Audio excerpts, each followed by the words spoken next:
Beloved author, chef, and award-winning television producer and host Anthony Bourdain died June 8, 2018 of an apparent suicide in his hotel room in northern France. Best known for taking viewers on culinary adventures via his travel channel show No Reservations, and later refining the format on CNN's Parts Unknown, Bourdain was a no-nonsense advocate for good food, good drink, decency, and common sense. Here are a few things you may not know about the late Anthony Bourdain.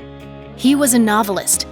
It was his 2000 memoir, Kitchen Confidential, that put him on the map, but he had already released a number of books of a very different sort, crime fiction. He started with 1995's A Bone in the Throat, which has his main character, a chef, unsurprisingly, getting mixed up in Little Italy's criminal underworld. It was later made into a film starring Gossip Girl's Ed Westwick. That was followed by 1997's Gone Bamboo, and later by 2001's The Bobby Gold Stories. Bourdain explained the storytelling allure of the criminal world to the New York Times. Crime as work appeals to me, the guy who gets up in the morning and makes his living by crime. I've always been a crime buff and a big fan of crime jargon, and in the restaurant business, I've met a bunch of gangsters. He wrote graphic novels, too. Karen Berger, editor and founder of DC Comics' Vertigo imprint, worked with Bourdain on his 2012 graphic novel, Get Jiro. She told Vulture that Bourdain was a massive fan of dark, underground comics and graphic novels. He followed up Get Jiro with 2018's Hungry Ghosts, a 4-part comic book series for Dark Horse. As far back as the 1970s, Bourdain had tried his hand at both writing and illustrating graphic novels. But the publishers he approached told him he just wasn't good enough as an artist. Bourdain recruited illustrators and a co-writer to finally bring his visions to life.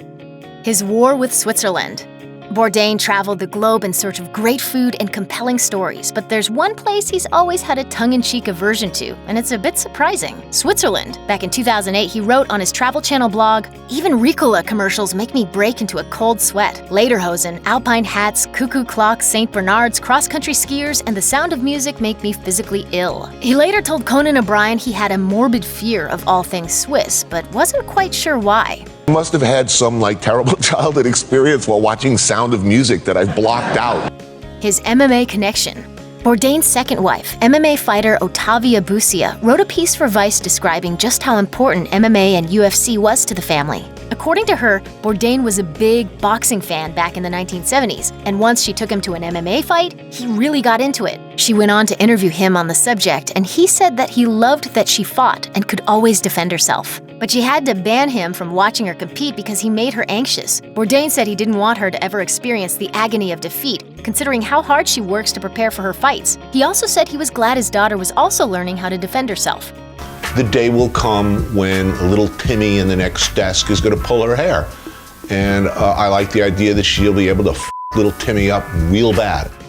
His most treasured possession. Bourdain had a love of all things handcrafted and focused on unsung artisans in his web series Raw Craft, a paid promotional partnership with Scottish whiskey brand The Balvenie. When Bourdain made himself available for an Ask Me Anything session on Reddit, someone asked him if he got to keep the, quote, samurai-quality knife artisan Bob Kramer made in an episode of Raw Craft. He said he didn't, but he later bid on it when it went to auction. It ended up selling for around $22,000. After waiting more than a year, Bourdain finally purchased a Kramer blade, and he was thrilled, writing, "It is easily my most valued physical object that I own. It is a thing of beauty, and I'm just waiting to find food worthy of it to use it." His impact.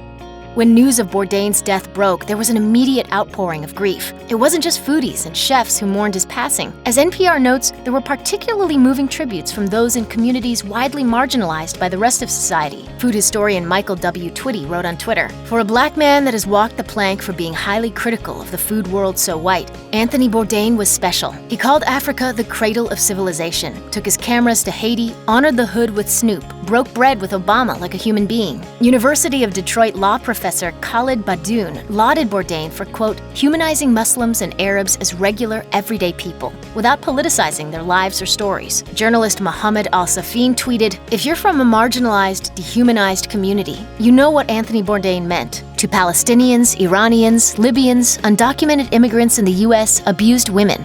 What a loss. If you or anyone you know is having suicidal thoughts, please call the National Suicide Prevention Lifeline at 1-800-273-TALK. That's 1-800-273-8255.